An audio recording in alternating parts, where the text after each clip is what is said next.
Bueno, la presentación la va a tener obviamente el archivo de clave. Me preguntaban cómo les fue, pues precisamente a mí me gusta cuando estoy calificando poner buena música. Para venir a animar, ¿verdad? No escuchar algo que les digo, no te hagan Dade, la Garfio, los Cambres, la Guayana. A veces no pone, depende.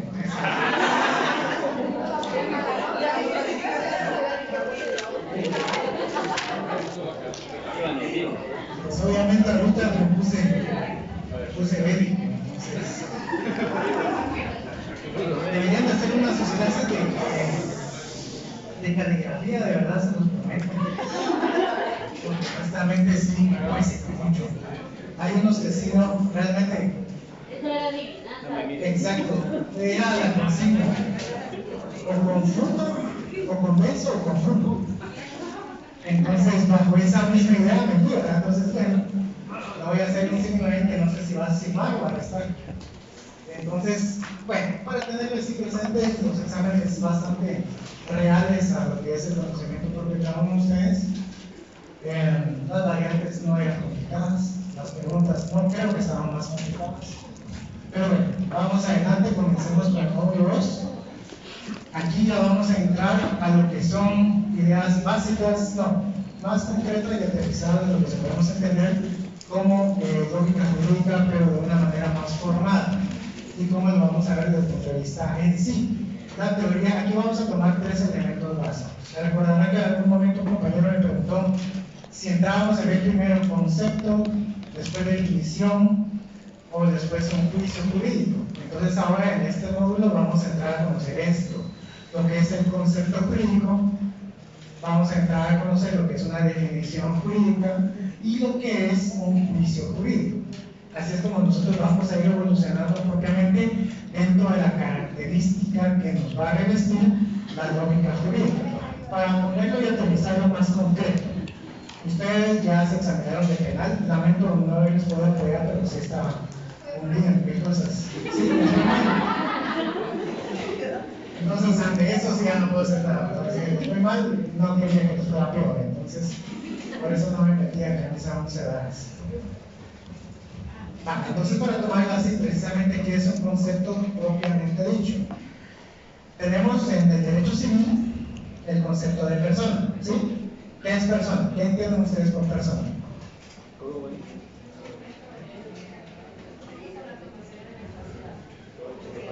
Exacto, eso es una definición básica que es persona. Un sujeto que tiene la capacidad de ser sujeto de derechos y de obligaciones. Ahora se complica más. Muy bien, la distinción de una persona individual a una persona jurídica. Son dos conceptos totalmente diferentes, ¿sí? Esencialmente son personas, por supuesto, pero ya en el fondo vamos a definir nosotros qué es una persona individual y una persona jurídica. ¿Cómo lo vamos a ver? A través de un estudio conceptual. O sea, ¿cómo vamos a aterrizar con la idea básica? Otro ejemplo, sí. Entendemos, para irnos a la clase de penal, ¿qué es el homicidio? El ejemplo básico, ¿qué es el homicidio? Dar muerte a una persona. Muy bien. ¿Pero qué se entenderá? Bajo este mismo precepto. Podría ser, y vamos a jugar con nuestro punto, podría ser que un homicidio también se configure cuando se le da muerte a una mujer. Ahora bien, el femicidio es darle muerte a una persona. Darle muerte a una mujer por el hecho de ser mujer. Exacto. Ahí entendemos la conceptualidad. Y si lo queremos ver así, ahí podemos ver y aplicar el primer principio básico de la lógica, que es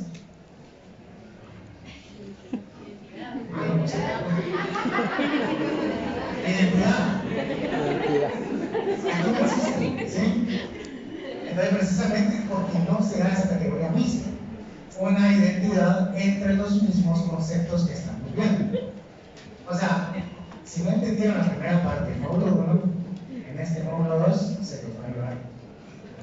No, o sea, es para entender, es para jugar con la idea.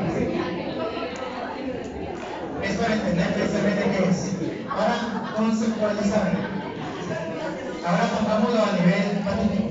¿Cómo lo vamos a entender? Les hacía referencia a un árbol, es un árbol. El concepto de árbol que ustedes tienen es esto que está aquí, ¿verdad? Algo que tiene raíz, tiene tronco, tiene hojas, en su generalidad, exacto, tiene ramas, exacto. Pero ahora vamos a entender bajo esta misma idea. Un ficus es el mismo concepto de una ceiba. Exacto. En su forma primaria lo es, porque ambos se constituyen como árboles. Pero en el fondo del elemento, ahí está la diferenciación de los elementos. Ahora, para subir un poquito más la sintetología. Muy bien. Como les digo, mi labor es casi sencilla. 621 de Código Procesal Civil Mercantil, inciso segundo. ¿Qué nos dice? Error de hecho. Este error de hecho se constituye por dos. O sea, hay una subdivisión de los errores de hecho. Y un error de hecho es por tergiversación y el otro es el error de hecho por omisión. ¿Sí? Tenemos que entender primero qué es un motivo de fondo en una casación. Después tenemos que entender qué es un submotivo de fondo en una casación. Y para ello tenemos que entender qué es un error de hecho, qué es omisión y qué es tergiversación. Tenemos que ver escalonadamente cada uno de los conceptos, porque si no les va a pasar lo que le pasó a un amigo mío. Llegó precisamente su primer día de trabajo, Cámara Civil, muy contento él, le dieron el expediente, le dijo, bueno, vamos a resolverlo. Lo agarró, no entendió nada. ¿Por qué? Porque precisamente ese es un proceso de aprendizaje. Es lo que ustedes están haciendo. Para entender todo este tipo de ideas jurídicas, primero tenemos que aterrizar en conceptos. Por eso se da esta explicación inicial. Un concepto es la idea primaria que ustedes van a tener sobre un evento jurídico. Una negociación, ustedes van a llevar a cabo algún tipo de, cuando sean notarios.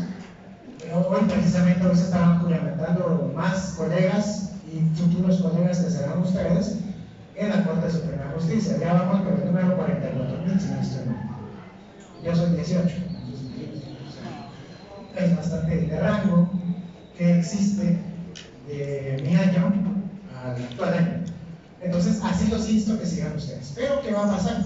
Precisamente, para entender todo este mismo concepto, llegan a su oficina, le dicen, bueno, señor, quiero venir y llevar a cabo una donación. No le van a decir quiero una donación. Son muy pocas personas los que llegan con esta idea, con este concepto, pero les van a difuminar la idea principal que ellos quieren. Le van a decir, mire, fíjese que en este caso lo que yo quiero es darle a mi hija mi terreno. A mi terreno se lo quiero venir, se lo quiero dar para que ella disponga, pero no se lo voy a vender. Entonces ustedes automáticamente, ¿qué van a hacer? Pensar jurídicamente, en este caso pensar de la manera notarialmente establecida. ¿Y qué les significa esto? Ustedes van a ver una figura de la donación. Entonces ustedes van a tener que explicarles a su cliente qué es una donación, qué se entiende por donación. Ahí es donde tienen que hacer el ejercicio propio, entender el concepto mismo. Entonces, por eso, esta es la idea básica en la cual ustedes ya están inmersos en la carrera, pero hasta ahorita van a entender qué es un concepto, que es la hilación de pensamientos a través de los cuales ustedes van a desarrollar una idea jurídica, o sea, una línea recta. Si lo queremos ver así, es el proceso de pensamiento a través de ustedes van a atravesar para aterrizar bajo el precepto jurídico. ¿Qué fue lo que pasó en su examen? Sí, teníamos, bueno, por favor, discútame o argumenteme sobre lo que decía Jorgensen. Y bueno, me contaron una historia de las pelotas, pues, obviamente, que es de la primaria. Muy pocos aterrizaron en la idea propia de qué era la idea de Jorgensen. O de igual manera de Ross, la idea propia de lo que se entendía por toda esta gráfica de Ross en sí.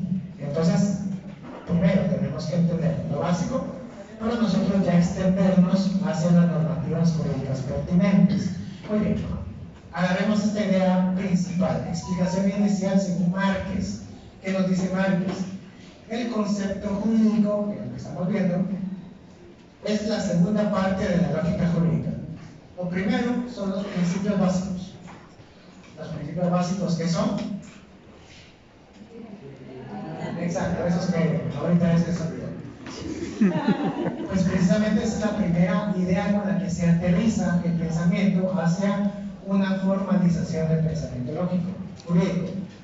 El segundo concepto o la segunda idea para construir es el concepto jurídico. ¿Por qué? Porque yo me baso sobre las ideas de Maines. ¿Y dónde encontramos estas líneas que nos dice Maines? En su obra que se llama Estudio o Introducción al Estudio del Derecho, de García Maines, página 328, párrafo 5. Ahí está establecido este precepto en el que Maines nos construye la idea para que nos diga de que la segunda idea principal bajo la cual vamos a construir esa línea de pensamiento es el concepto jurídico. Por lo que, o sea, que la lógica y la doctrina del concepto jurídico se van a interrelacionar propiamente dicho. Muy bien, palabras más, palabras menos. Entendemos que Maines es complicado, pero para diferenciar lo que nosotros queremos entender y pensar es esto. El concepto jurídico es aquel constructivo mental en el que nosotros, bajo el raciocinio, bajo los hechos y bajo la normativa jurídica, construimos una línea de pensamiento hacia un hecho que se está dilucidando o que está pronto a nacer. ¿Qué es lo que van a hacer en su tesis? Yo muchas veces hablo de la tesis porque los empujo a eso, a que hagan la tesis. Eso es lo que tienen que construir, precisamente. ¿Se recuerdan de lo que es inductivo y lo que es deductivo? Muy bien. Bajo esa línea de deductividad van a encontrar su generalidad y van a aterrizar bajo un concepto.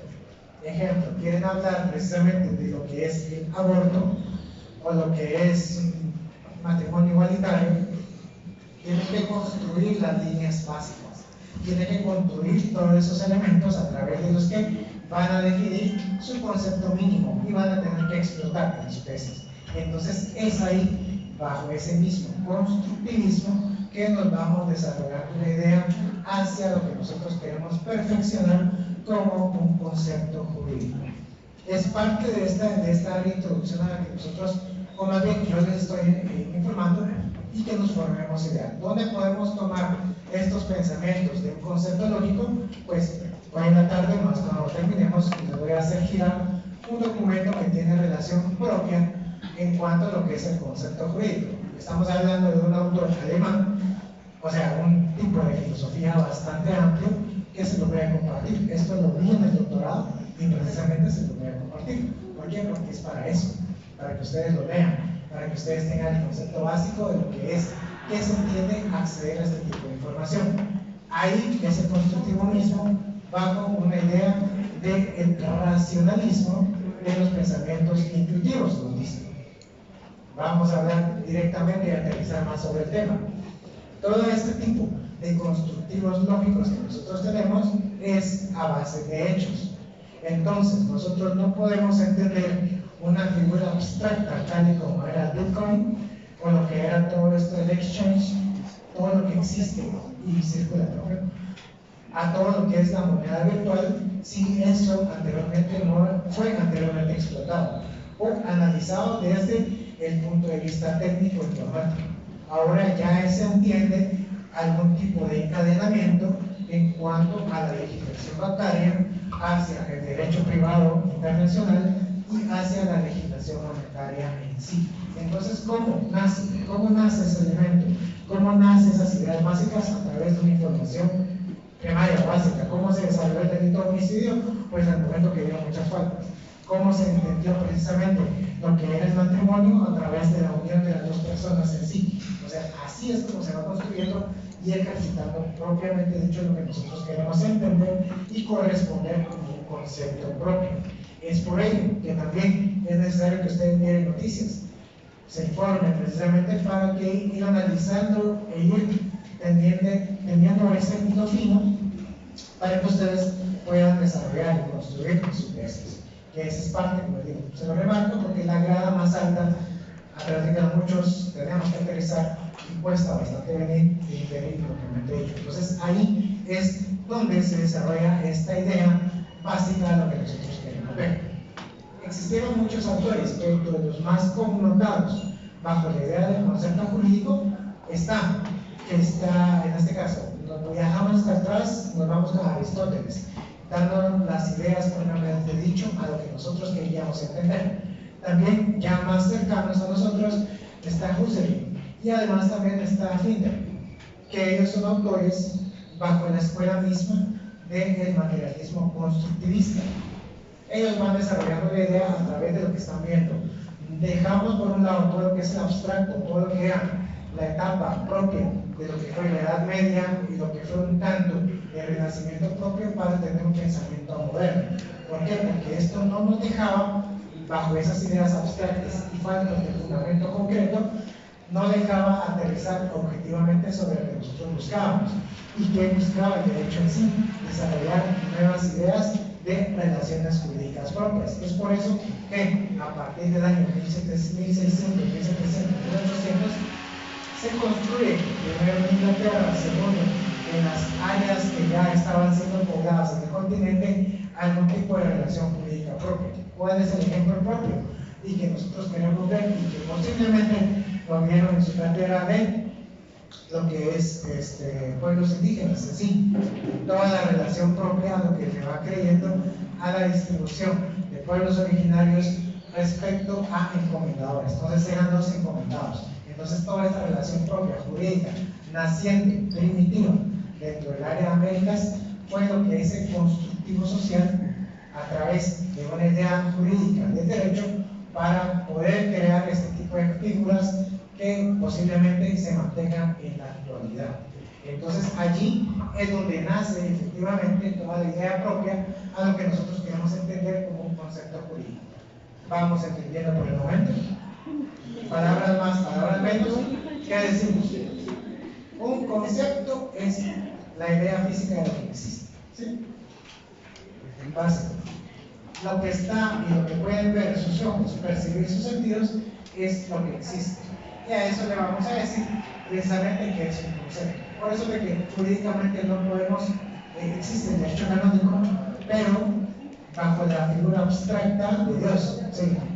Pero toda la normativa jurídica a la cual nosotros tenemos acceso está evidentemente diseñada para ser objetivista y materialista.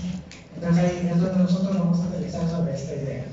Es ese concepto que vamos a amarrar, propiamente dicho, para crear las ideas fundantes de nuestro pensamiento jurídico. Muy bien, otro autor bastante amplio en cuanto a su desarrollo propio de lo que son las ideas abstractas del derecho, pero concretas en ideas de conceptos jurídicos, vamos a tener a Gustav Rapp. ¿Quién fue este Gustav Rapp? Él nos decía que la ciencia del derecho sería una ciencia cultural, ¿sí?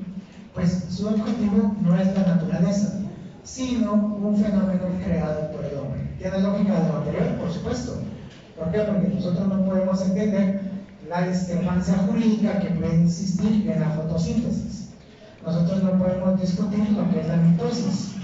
Nosotros no podemos discutir los elementos propios, como decía, la clorofila, la fotosíntesis o los sistemas reproductivos animales, propiamente dichos animales. No, sino que son fenómenos constructivos humanos. Antecedente propio. Las civilizaciones primitivas, ¿qué es lo que hicieron? Primero regularse en cuanto a lo que querían. La casa primitiva, las uniones, los orígenes. ¿Quiénes eran los elementos propios, las partículas mínimas a través de las cuales se construyó el pensamiento social? Allí es donde creció la idea propia de un fenómeno creado por el hombre. ¿Y cuáles son los fenómenos, como más bien dicho, cómo los subdivide Gustav Rapp en cuanto a lo que quiere decir precisamente como algo creado por el hombre? Lo da desde 3 puntos de vista. El punto de vista comprensivo, que significa que no se refiere a hechos que deben explicarse, sino a significados que deben entenderse o interpretarse. Básico. En este caso, ¿qué es lo que pasa? ¿Qué es lo que hacemos? Si nosotros llegamos a manifestar la idea de un cliente que me dice, miren, en este caso lo que pasó fue que me despidieron y sin justificación me dijeron que me presentara a recursos humanos y me hicieron firmar un documento en el que precisamente yo no voy a recibir nada. ¿Por qué? Porque ellos dijeron que me estaban despidiendo por una causa justificada, porque yo me quedé dormido del trabajo. Muy bien, entonces aquí, comprensivamente, o sea, lo que nosotros en sí vamos a entender del caso que nos contaron fue, pues precisamente ello, de que existió un despido injustificado, además de que la persona tiene dos opciones, o pelear su reinstalación, o en este caso, pelear sus prestaciones. ¿Cuál sería la mejor opción? Pues la persona, en este caso cliente, es la que nos va a decir. Nosotros como abogados y como asesores le vamos a decir, mire, lo que le conviene a usted, ¿cuánto tiempo laboró? 5 años. Entonces hacemos un cálculo mental. ¿Cuánto ganaba mensualmente? Ganaba el salario mínimo. Muy bien, entonces, ¿qué es lo que quiere? ¿Quiere mantener la cara de los jefes que lo están viendo o quiere perder la plata? Entonces obviamente va a decir, pues la plata. Pero ustedes tienen que ser sagaces de que decir, muy bien, perdimos la plata. Entonces, iniciamos un proceso de pago de prestaciones. Muy bien, pero aquí va la argucia que en algún momento, esto lo iban a enseñar aquí, pero se aprende en la calle. ¿Qué es? Que uno de abogado tiene que venir y cobrar los daños. Tiene que venir y cobrar esa parte. ¿Por qué? Porque al trabajador precisamente le urge su plata. Y nosotros, en el buen sentido, no podríamos afectar la plata de la que el trabajador viene y está directamente peleando, sino que nosotros lo que tenemos que pelear, abogados, es el pago justo de la plata y además el daño que le causó el trabajador al empleador. Entonces, esa va a ser nuestra paga, ¿sí? Nuestra paga será, en este caso, los daños que el empleador le causó al trabajador. Muchos obviamente impactan algún tipo de porcentaje. Entonces nos vamos 60-40, de lo que le paguen, 60 para usted, por 40 para mí.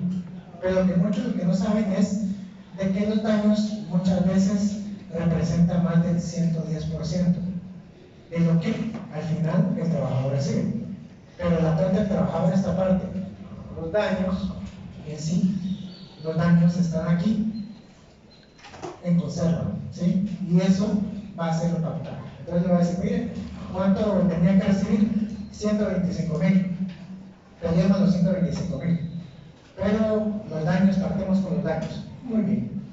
Puedo recibir 140,000 o 150,000 de eso, ¿sí? Entonces es ahí donde nosotros entendemos el concepto, ¿sí? Para entender el daño que le está causando el empleador al trabajador, que fue despedido por causa injustificada. Ya vieron cómo es entendible todo esto, cómo podemos crear una línea de pensamiento conociendo conceptos, ¿sí? Cómo debe de entenderse o interpretarse, en este caso sería, y también interpretarse. ¿Por qué? Porque lo que nosotros logramos ignorar, o lo que nosotros ignoramos es el beneficio para otro más. Pero nosotros podemos llegar a entender, queremos vender ese punto de ignorancia que la otra parte sabe, o que nosotros queremos ganar en base a la construcción de conceptos. Eso es algo para que ustedes tienen que ver, analizar y precisamente desarrollar en su idea y en los hechos que les presenten, ¿sí? Tenemos que buscar el beneficio. Obviamente el beneficio propio, según lo refiere el código de ética, nos debemos a la lealtad del cliente. Entonces tenemos que venir y buscar ese constructivismo, dar ideas precisas, dar soluciones concretas bajo el constructivo de conceptos a lo que nosotros dimos bien. Otro ejemplo, vamos muy bien, va. ¿Cómo construimos conceptos y cómo sacamos nosotros abogados una buena parte de los elementos para nuestro análisis y obviamente de pago? Divorcio. ¿Alguien está divorciando? Muy bien. Sabemos precisamente que existe lo mínimo, al menos las causales justificadas de divorcio. ¿Están? Sí, por supuesto, es acto de Código Civil, sí. Pero ¿qué fue lo que ocurrió en un caso en concreto en sí? Las dos personas querían divorciarse, sí o sí. Querían divorciarse, presentaron los hechos con una causa justificada. No le voy a decir la causa. Precisamente la causa justificada. Por favor, entre. La causa justificada. ¿Cuál fue la causa justificada? No le voy a decir, como les decía, pero ¿cuál es el constructivo que dieron ellos? Bajo ese precepto que vieron el Código Civil y dijeron, sí, nos vamos a divorciar bajo esto, el juez de primera instancia revisó la causal y no se cumplía. Entonces, por lo tanto, no se llevó a cabo el divorcio. Las dos partes inconformes, o sea, ellos estaban de acuerdo, las dos partes inconformes, pero se recuerda que el divorcio es un hecho constitutivo, por lo tanto, lo tiene que venir y resolver un juez para que éste sea totalmente válido. Cosa aparte con la separación, el divorcio. Entonces, obviamente, el juez no se lo dio por la causal que establece el Código Civil. Presentaron la impugnación, apelación, segunda instancia. En la sala segunda, conoció sobre este caso, al momento de examinar lo que se conoció en primera instancia, que fue lo que encontró, que la causal que ellos pusieron para el divorcio no se cumplía. Entonces, por lo tanto, ya llevan 4 años y siguen casados. ¿Por qué? Precisamente porque no se concretizaba precisamente la causal establecida bajo el supuesto y los hechos que estaban construyendo para llevar a cabo el divorcio. Presentaron casación civil por interpretación errónea de la ley. Muy bien, Código Civil, causal justificada. Se examinó este caso precisamente y se encontró que lo que ellos decían que estaba interpretado erróneamente el Código Civil no era eso. ¿Por qué? Porque el juez tuvo por acreditado que ese hecho no se podía llevar a cabo. Esa causal misma no podría venir y establecerse propiamente dicho bajo la documentación o bajo el marco probatorio que estaba. ¿Y qué es lo que hicieron? Casación, mantuvo el matrimonio. Ahorita está en amparo en la CC. Pues obviamente están diciendo, mire, yo tengo el derecho de divorciarme, y la otra parte, yo también tengo el derecho de divorciarme. Y los juzgadores me están limitando mi derecho de divorciarme. ¿Qué fue lo que pasó en este caso?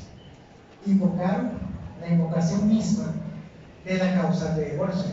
Fue y es la limitante para que ellos resulte efecto lo que es el divorcio. Pero ¿por qué no hicieron precisamente esto? ¿Por qué? No comprendieron. No comprendieron la voluntad o el precepto mismo que estaba viendo.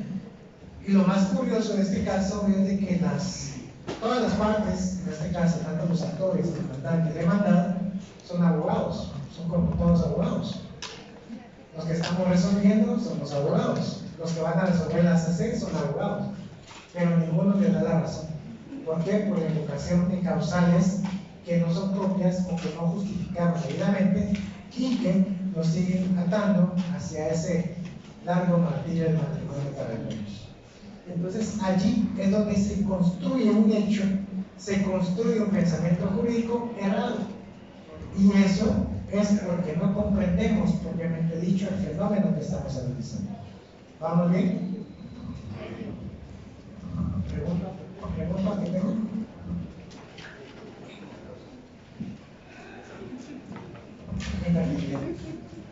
¿Cuál es el nombre de la causal? Compatibilidad de caracteres y compatibilidad de caracteres.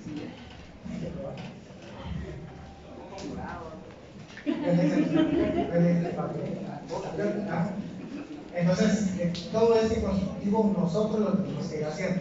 Como les digo, son casos muy reales, son casos que les van a llegar a sus oficinas o van a resolver en los casos en los cuales ustedes estén y bajo el cual tienen que construir precisamente esta misma dinámica de constructivo de pensamiento. Muy bien, ahora entramos al segundo punto, valorativa. ¿Qué nos dice Rami? Que tiene que ser valorativa. ¿Y qué se entiende por valorativa? No se limita a observar y constatar, sino que juzga sobre la base de referencia a valores. ¿Sí? Muy bien, esto se va a entender desde el punto de la perspectiva valorativa si nos vamos a un proceso en donde nosotros vamos a entrar a valorar prueba. No es eso, ¿sí? Sino es bajo el esquema a través del cual se construye la plataforma fáctica de bien, a lo que nosotros o el hecho está siendo sometido a estudio. ¿Qué significa esto? ¿Sí? No se limita a observar y constatar, simplemente es de que exista el elemento, ¿sí? Nosotros tenemos que construir eso.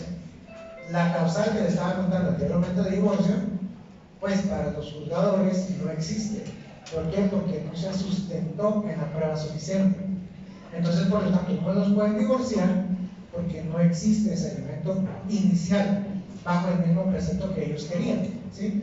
Entonces, tienen que observarse y tienen que constatarse esos hechos. Un accidente de tránsito en sí, nosotros lo estamos viendo a diario. Muy bien, está, para el perdón de los que son motoristas aquí, está el motorista tirado, está un carro, un vehículo adelante, literalmente sin freeze, está así la persona friqueada. ¿Por qué? Porque ha tirado a un motorista. Obviamente el grupo de motoristas lo fue encuevar. Ya se imaginan eso. Está así el carro rodeado de motoristas, obviamente algún tipo de amedrentamiento, amenazas, que ya precisamente un grupo organizado puede llevar a cabo. Grupo organizado, le digo, no como el que está constituido de narcotráfico o demás mafias corruptas, no, sino un grupo organizado en el que aquí son un grupo organizado ante un indefenso catedrático. ¿Sí?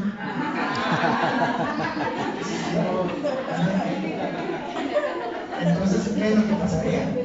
No puede surtir efectos bajo terceros. ¿Qué es lo que pasa en sí? Si este grupo organizado de motoristas decide actuar en contra o atentar contra el patrimonio o la seguridad o integridad de la persona, allí se configura algún tipo delictivo. Deja de ser precisamente ese mismo hecho de haber una responsabilidad de conductores, en este caso podría llevarse a cabo bajo un hecho mismo de algún tipo de privación de libertad o de turbación misma a los elementos que nos refiere el Código Penal en cuanto a las reglas tumultuarias, en cuanto a los preceptos de organización y que puede estallar algún tipo de conflicto propio. Entonces allí precisamente es como nosotros vamos a observar y constatar bajo este mismo precepto del incidente de tránsito cómo vamos a valorar, o sea, vamos a tener como base este valor, o sea, la existencia, la esencia misma de el acaecimiento de preceptos que están relativamente normados en el Código Penal. Vamos entendiendo el elemento valorativo. No se limita a observar y constatar, sino que juzga sobre la base. Nosotros podemos venir y pensar precisamente bajo este ejemplo del motorista, qué es lo que puede pasar al futuro, y ese elemento futuro es lo que nosotros es de manera incierta a lo que nosotros queremos construir hasta que se den los hechos, hasta que exista esa respuesta de los motoristas, va a nacer otra figura jurídica misma. ¿Sí? Todo está sujeto a elementos propios que nosotros queremos ver y entender. Bueno, individualizante, lo dice rato, individualizante. Aquí lo vamos a entender bajo este mismo esquema. ¿Sí? Individualizante. Nos dice, su objeto no son las leyes generales, sino los casos singulares. Un elemento que suma es la ley solo existe en virtud de las decisiones concretas de los casos singulares. Muy bien. Aquí vamos a utilizar el precepto, la idea que conocimos del pensamiento deductivo, ¿sí? De lo general a lo particular. Porque bajo esa misma idea vamos a construir ahora abajo, ¿sí? Ahí es donde se crea esta dinámica misma. Como les digo, tenemos que aterrizar de una manera propia tanto en los hechos que nos presentan los clientes, en los casos que nos pasan en la casa, en el transitar, pensar jurídicamente lo que nosotros vemos en las noticias bajo este tipo de dinámica, de lo general a lo particular, a lo singular en cada caso. ¿Por qué los homicidios no pueden, o por qué no existe, se preguntaba que por qué no existe la analogía en el derecho penal? La analogía. ¿Por qué no existe la analogía en derecho penal? Porque no podemos cobrar lo mismo con otro caso. Eso de manera general, exacto, sí, sí podemos entender eso. Otra misma idea, ¿por qué se entenderá que no se da la analogía en el derecho penal? Tiene que analizar los hechos puntuales de cada caso. Exacto, sí, sí. Sujetos pasivos no iguales, los hechos son diferentes, no podemos juzgar precisamente el mismo caso, el mismo elemento bajo un estándar propio, pues precisamente es eso. Es que cada caso singular, o en este caso, los elementos singulares, elementales, las particularidades del caso, es la que van a ir definiendo precisamente. Y no podemos agarrarlo desde el punto de vista penal, porque la ley va a beneficiar al reo, sabemos, la ley debe correr. Pero también existe una normativa de defensa mínima que está debidamente garantizada en la Constitución y tenemos que respetarlo. Entonces, allí es donde este tipo individualizante lo podemos llevar y trasladar bajo el precepto del derecho penal en sí. El ejemplo máximo de lo que es individualizante es la dinámica del derecho penal al que nosotros estamos siendo sujetos. Como les digo, sujetos no son las leyes generales, sino los casos particulares. ¿Sí? ¿Dudas, preguntas?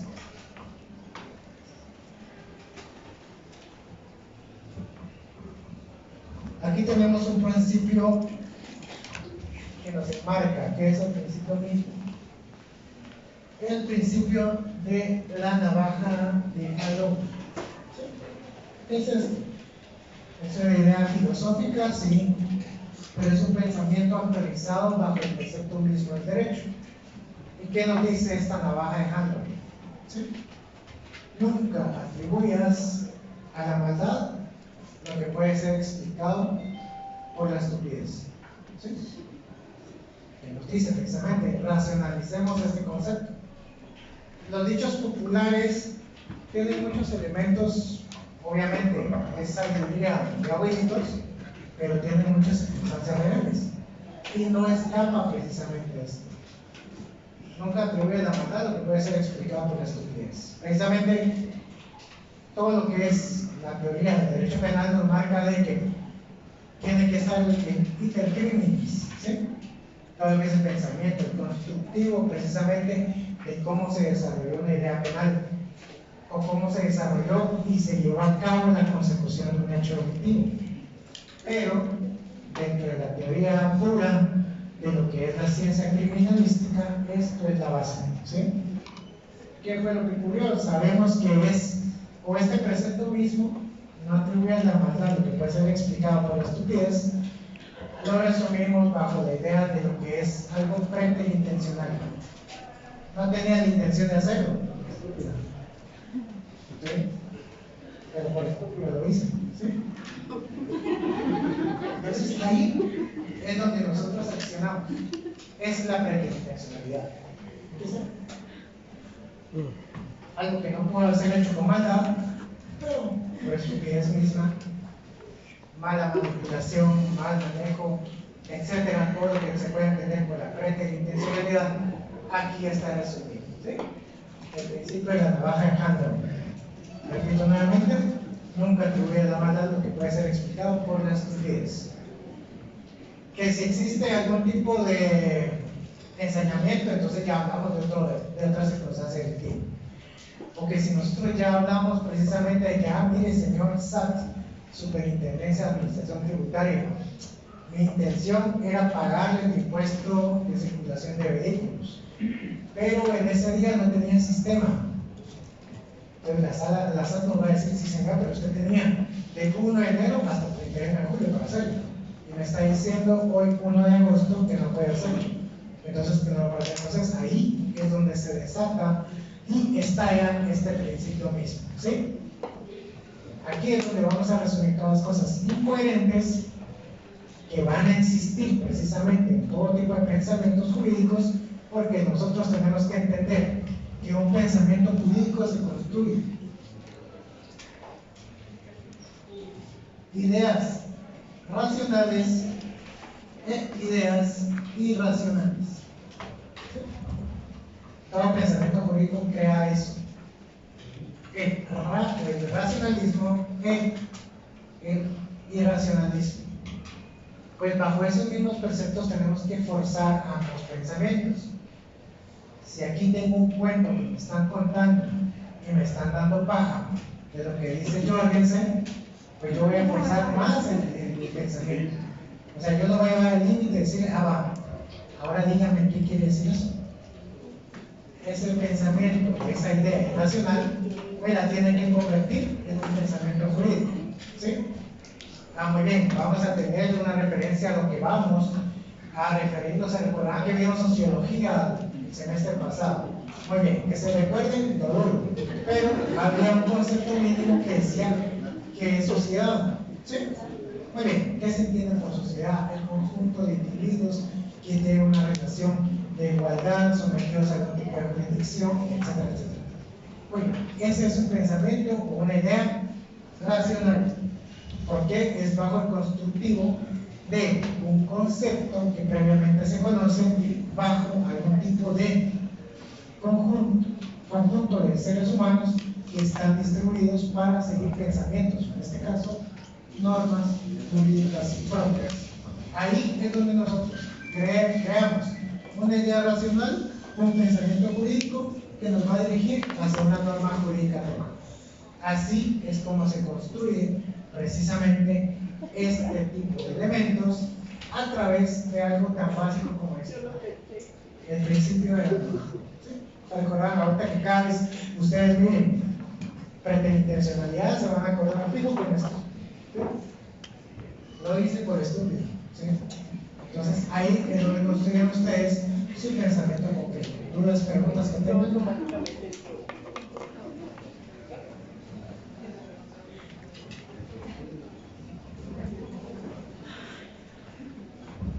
Alguien que pueda venir y ejemplificarme sobre una idea estúpida que pueda forzar, que podamos forzar el pensamiento y llevarlo a un límite de tratar de creer que es una norma jurídica de aplicación general.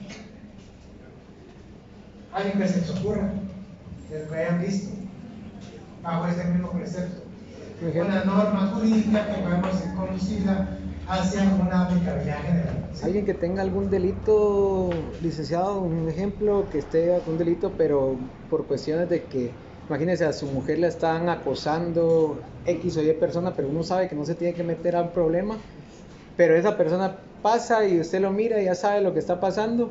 Entonces viene usted y le truena el hocico a ese man, digamos, ahí, y ¿qué pasa en ese momento? Usted sabe que lo hizo por estúpido porque sabía que eso le iba a traer unas consecuencias más y ya estaba bajo un, supóngase, bajo un caso, supóngase que usted todavía está como con esta aceptación de cargos, digamos. Está bajo la aceptación de cargos, usted no puede tener problemas ahorita, pero da la casualidad que esa persona lo sacó de onda, usted perdió la cabeza y en ese momento usted reacciona, pero ahí, como dice, ahí lo hice por estúpido porque yo sabía que no tenía que reaccionar, ¿verdad? Pero a la hora de reaccionar cometí algo que me va a dar unas consecuencias mucho más graves. ¿Será que eso puede...? Forcemos la idea, sí, casos personales. Le voy a dar el consejo a su amigo. No voy a decir que estoy. No, como usted dijo, casos que hemos visto, entonces Exacto, yo se lo... vamos a responderle a la mente, ¿qué es lo que vamos a hacer? Muy bien. ¿Cómo vamos a construir este? Sí, forzamos. Y aquí el ejercicio lógico se determina de esto, de forzar las ideas hacia los extremos. Esas obvias, o pensar de manera racional, por favor.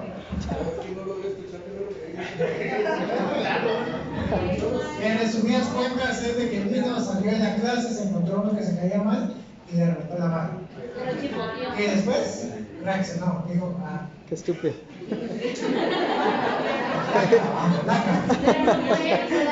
Laca. Sí. Digo laca. Muy bien. ¿Qué es lo que pasa? Bueno, tenemos bajo el constitutivo racional de la persona. ¿Cómo vamos a ver y llevar a cabo este tipo de elementos? Tenemos, distribuyamos un concepto, ¿sí? Concepto. El concepto será la violencia ejercida a través, pues en este caso, hacia la persona misma. Vengo, y en este caso, se viene el compañero aquí y le digo, ¿qué onda? Muy bien, ¿qué es lo que pasa? O sea, yo, carga de fondo, ya estaba con la intención de romper la madre del compañero. Porque en este caso el amigo. No, pero en ese caso no fue, digamos, que se la rompiera así, sino que la otra persona... Ah, ok. Había una justificación. Sí, había una justificación, La digamos. justificación en mi mente era, yo estoy sabido de que mi esposa me está engañando con este cuento. Entonces, ¿qué es lo que hago? No me voy a defender, no le voy a pegar a ella, obviamente es mujer, y hay una ley que le defiende, pero con vos para matar. ¿Por qué? Porque se me da la gana hacer. Ese es mi fundamento. Pero ustedes que lo miren dicen, está loco. Ese cuate está loco. ¿Por qué viene? Y le reventó la madre, le dijo, ¿qué onda? Y le reventó. Y lo tiró a las brazos y se quedó.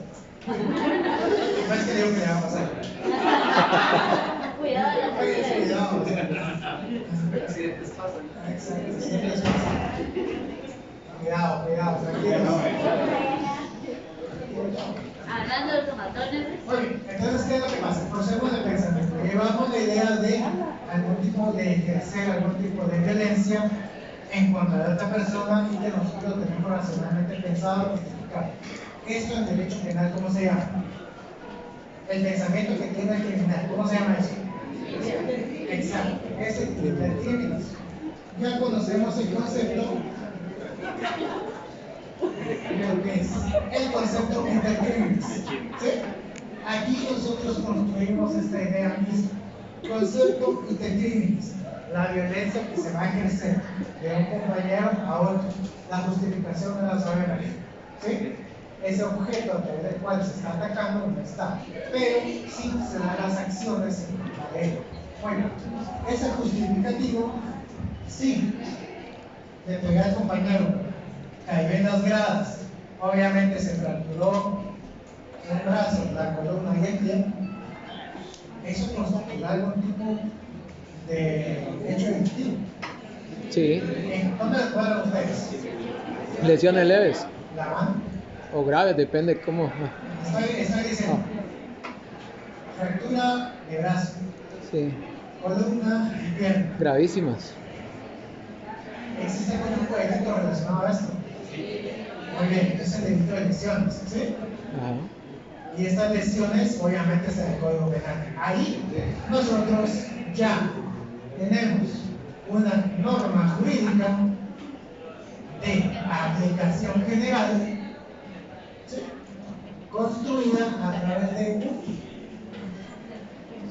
concepto. Se dio bajo la estructura racional. Construimos racionalmente este pensamiento. Exacto. Así es como se crea una línea. Así es como nosotros vamos en, o sea, obviamente el ejemplo es bastante básico.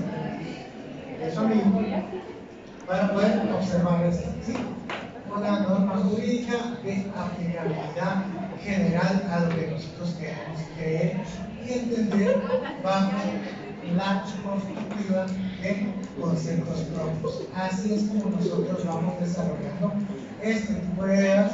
Y si lo queremos ver, o sea, aquí nos fuimos a la idea de ser estúpido, pero en analizar bien la propia intencionalidad respecto a un hecho propiamente dicho, bajo esta perspectiva a la cual nosotros estamos viendo. ¿Vamos bien? Sí. ¿Vamos entendiendo? ¿Sí? Muy bien.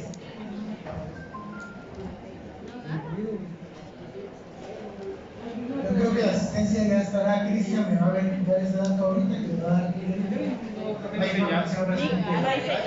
Ah, pero sí. No, el formulario se cierra a las 4, si no me acuerdo.